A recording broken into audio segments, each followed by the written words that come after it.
You're being lied to. All of these major calisthenic influencers are teaching you incorrect information. They're giving you all of these, if you can do 3 knee push-ups on your knees, and then you can do 1 push-up on your face, and then you can do handstand push-ups in 12 steps. Absolute BS. All of these guys who are giving you high volume free workout plans so they can sell you their real program, which isn't at all what they teach in that free PDF that they give you. All of these videos with 20 exercises for one skill or 20 exercises to get better at one movement are complete ridiculousness. All of these top 10 accessory exercises are unrelated to calisthenics training. I'm going to be explaining exactly how all of this works and why you need to stop falling for the hypertrophy pill of calisthenics. Just to give myself some credentials, if you don't know me, my name is Brandon Maloney. I am a 16-year-old calisthenic athlete. I've been training for 4 or 5 years, something like that. One of those years was calisthenics specifically, and within that time I achieved the 1-arm pull-up, the no-dip muscle-up, 50 kilos for 4 reps on weighted pull-ups, 50 kilo dips for 10 reps on weighted dips, over 70 handstand push-ups, 90-degree handstand push-ups. I don't have a video of that, but if I did, I would be putting it up right now, but it wasn't a very good rep, to be fair, so I didn't record it. Also, I coach people and I coach beginners, and I have a free program inside of my community for beginners. If you're between 0 pull-ups and 0 dips all the way up to like just barely adding weight for sets of 8, sets of 10, something like that, it's going to be super helpful for you. So just join the community. It's linked in my channel page.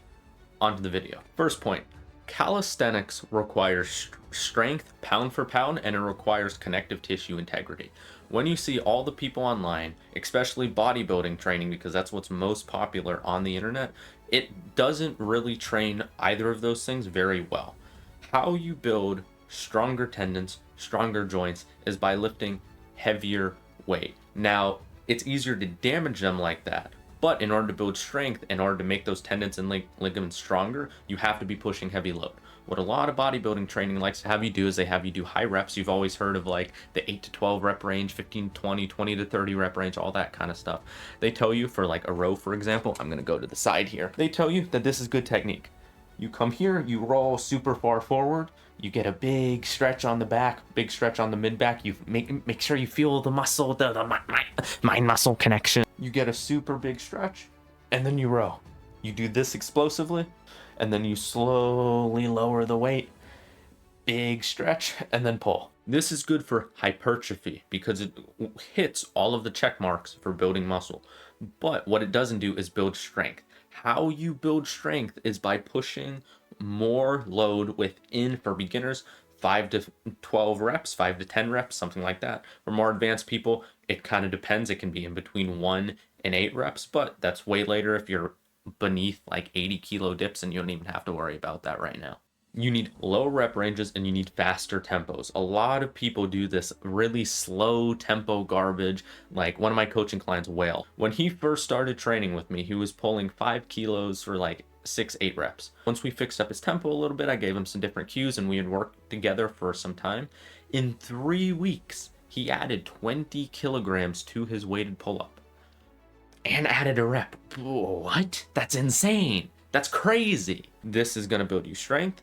And you do need to be careful when it comes to progressing this quickly. For him, we're dialing it back a little bit because we don't want to actually end up injuring him because he progressed so quickly. So we're rolling back the weight, we're increasing the rep range, which is one of the cases where I would recommend doing a higher rep range. Again, skills require strong joints, not just muscle. So you need to be lifting heavy. You need those more dangerous and more explosive tempos where you go down quickly, up quickly. I'll show a video of me doing dips, for example.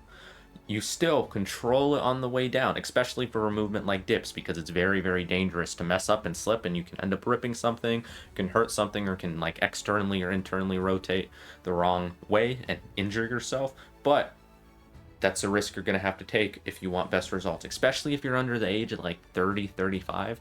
Oh my God, you're basically indestructible. If you're not an idiot at that age, if you're under 30, 35 years old, you can train like a complete moron.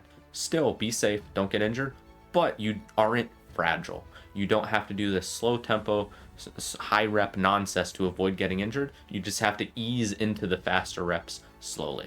Another thing I do recommend, once a year, I will do bodybuilding style training, because your joints and your tendons and your ligaments and all the connective tissue other than your muscles take a big beating from calisthenics.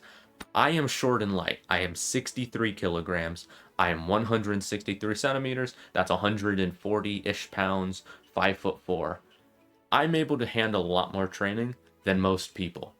I still, every once in a while, have to do that bodybuilding style training because it is good for recovering damaged tendons and promoting like repair and keeping everything healthy, keeping all the joints and connective tissue healthy.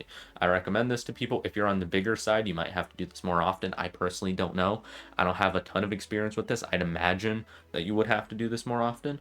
But for 4-8 weeks over the course of a year, do bodybuilding style training where you do a little bit higher reps, you do the slow tempo, big stretch, all that kind of stuff, because it's going to allow your tendons, ligaments, connective tissue, all that to recover really, really well, and it's going to keep you super, super healthy when it comes to your joints and all that. Whenever you have people who have like tennis elbow or have weird injuries, physical therapists a lot of times have them do negatives of a movement with a really slow tempo, because that's very, very good for promoting strength in the tendon. That's why bodybuilders train so slow, because their only goal is muscle growth, and they can maximize it by doing a fast tempo, slow tempo, but the slow tempo is safer, so they're going to do the slow tempo. Bodybuilding channels are also ruining you. What do you think the most popular channels on YouTube are? Bodybuilding channels. What do you think the people whose entire business is run off of calisthenics think when they have marketing teams, when they are marketers, when they want to try and make the most amount of money? They follow what's popular. They give you workouts with tons of exercises, tons of rep ranges, 3x12, whatever, and they give that to you for free. You make not a ton of progress, but you make a little bit, so you at least trust the person. Then they have a paid program where they either teach the same nonsense with the 8 billion exercises, because what they do is, I'm going to give you a huge secret. What they do is, they give you tons of exercises so you can feel like you're making progress through fake progression, and they just let you sit at the level you're at for years. When have you ever seen someone make progress from a calisthenics app? The Thenx app? Mr. Chris Harry, I'm talking to you. I'm joking. That's probably helped a ton of people. I'm just talking trash. Apps like this are not for serious people. And if you're watching this type of video this far through, you're at least somewhat serious when it comes to this. You need more than just an app. You need more than just an Instagram marketing workout routine. You need more than just two sets, two exercises. You need to do 2 sets and 2 exercises, and that is all you need. Marketing is what gives 20 set nonsense. They base off they base off a couple studies. In general, to build more muscle, you do more volume. That's just how it goes. Even if you're not fully recovered, more volume equals more muscle if you're able to recover and if you're able to fit that into your schedule and you're not super, super fatigued from it to the point to where you're not able to push hard anymore. For strength, it's a little bit different. When it comes to specific movements, like only doing pull-ups or only doing dips, yeah, volume probably is important, but it's less important. You don't want to do 20 sets a session in most cases. That's probably a little bit too much, because over the course of the session, what happens is you start off at your peak and then you gradually lower in strength, and then everything past like this point isn't very good for strength. Also, bodybuilding channels love saying crazy things, how accessory exercises help you so much in getting stronger. I understand it, because powerlifters promote it a lot, and people in street lifting haven't really picked up, but the strongest people in street lifting don't do this. Accessory exercises are so unneeded, it's not even funny. If you are weak in a certain portion of the lift, just do that certain portion of the lift more often. You're always going to have a weak point. Maybe your weak point is giant. Maybe you need to focus on it. Let's say you're doing street lifting and your weakness is at the bottom of the dip.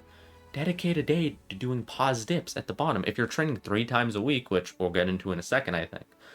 If you're training 3 times a week for dips, just the middle session, make that for pause dips. And then when you make it for pause dips, the day 3 will be better because you're more adapted at the bottom of the position. And then you get, and then after the whole mesocycle, after the whole 4 to 6 week period, then you will be better at the movement. Then you'll be better at the bottom, and then the top will be the weak part. Because that's just how it goes. Once you get good at the bottom, the top's going to be weak naturally, because it's not going to be 100% consistency. You're always going to have a weak point and you're always going to have a strong point. That is how that works. Doing the stupid tricep pushdowns at 3x12, that's not going to help you get stronger. That's not going to really help your tendons get stronger either. If you did sets of 6 to 8, maybe. That might help a little bit, but it's not as optimal as just doing the movement. Okay? Some plans do require accessory exercises, because the way they're structured, the way the days are listed out, the way they manage fatigue and the length of them. But if you're training ultra specific, you will make 95% of your progress never doing any accessory exercises and just doing the movement that you're focused on and doing a variation of it that prioritizes the weak point. When it comes to hypertrophy training, for calisthenics, you will get diminishing returns heavily if you decide to train past what you gain naturally through lean bulking after 1 to 3 years of training. Basically, after your newbie gains, for most people, it's kind of useless to gain muscle. Dr. Yad talks about this a lot. So does Fitness FAQs. That most people, once they're in that 1 to 3 year mark of training, that's when you make your best strength gains proportionate to your body weight. And when you gain the most weight, that's high quality. That's not going to be a hinder to maintain. It's not going to affect your pound for pound progress, because most people, especially beginners, will actually make calisthenics progress if they gain weight. Gaining weight's a very, very good thing, especially if it's only muscle. In most cases, you want to gain only muscle, especially in calisthenics. That's very, very, very important. After that 1 to 3 year mark, you don't really need to bulk anymore. I've gained 17.5 kilos, 20 kilos since I started training. I don't need to gain much more. I'm at the point to where this is the size that I am. I've tried bulking, I've tried maintaining weirdly, I've tried cutting, whatever. This is the size my body wants to stay. And I'm not willing to put in more effort to gain or lose. Losing a little bit of weight, probably too light for me. Gaining a little bit of weight, probably too heavy for me. Also way too hard to maintain. You need to determine if it's worth it to even build that muscle. Because calisthenics is very specific when it comes to every pound that you gain makes a difference. Every pound that you gain affects your whole workout. Weighing less is like a blessing. You feel great, you go into the gym, you weigh yourself right before your session. Oh my God, you weighed 2 kilos less than you did yesterday? Hallelujah, that's amazing. That's a huge win. Why do you think calisthenic athletes take off their shoes before they do pull-ups? Because that half a pound makes a difference. It's crazy to think that 0.25 kilos makes a difference, but it's completely true. 100%. So you need to think about your strength to muscle conversion proportionate to your body weight. Next thing, this is something that you hear online a lot, popularized by Ian Barsegal. Strength correlates to calisthenic skills. Yes, to an extent. If you're dipping 100 kilos and you're pulling 80 kilos, for example, both 1 rep maxes, let's say you weigh like 65, a little bit bigger than I am. The amount of time that's going to take you is completely disproportionate to the result that you get. Because if you're dipping half of that, if you take your body weight into account, let's say you weigh 70 kilos, you do 80 kilo pull-ups. That's 150 kilos total of force that you can pull.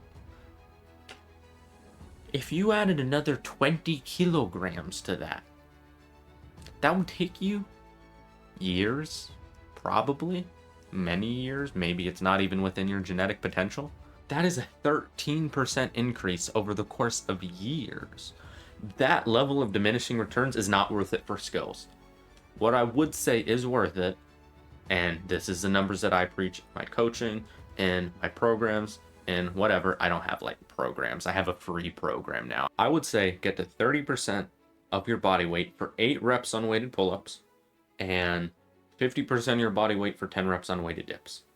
If you're able to do that, you never have to train weighted again. I personally do because I like it, and also I'm still progressing fairly fast, so the diminishing returns aren't as much as me, or as much for me. But I know if I would have stopped at that point to where I was doing like 35 kilo dips for 10 reps, and I was doing like 15, 20 kilo dips on pull-ups, maybe my muscle up wouldn't be as good because my pull-ups are like significantly better than they would otherwise be because I'm kind of genetically gifted for pull. I know for a fact I would be planching right now. I would be doing 90-degree handstand push-ups. I would be doing front lever pull-ups. All of it, maybe not front lever pull-ups. For pull skills specifically, it's more important to get a little bit stronger, but that's like the bare minimum. I'd be doing all sorts of skills because I'm short and I'm light and I know how to progress quickly because I've been doing this for years and I've talked to some of the best athletes. And I know that kind of sounds bad because Ian Barsicle says it all the time and his information like he gives online is pretty basic. Genuinely, I've talked to some people, there's different phases and for different things, and it's this whole convoluted, complicated system, but I know if I wanted to, I could planche right now. So you want to train for specificity. One of the only skills that strength doesn't actually help for is planche, because straight arm strength isn't trained in that way. Your lats, this position for your back is like a high pull up here. You can train that at lockout. That's a very similar angle from here to here. The only difference is your arm is bending. Locked pull-ups would apply to front levers pretty well. I'm just saying. That's just a thought that I had and I want to say it just so I can get it out for me to remember. That has been absolutely everything. Before you go, because you have no attention span, please, for the love of God, I want to compliment you. You have an awesome attention span, and I really, really do appreciate you watching this to the end. So much that I want to invite you to my free community. I know you're exclusive. It's completely free for absolutely everybody, but I'm inviting only you. Fantastic. Join that link in my channel page.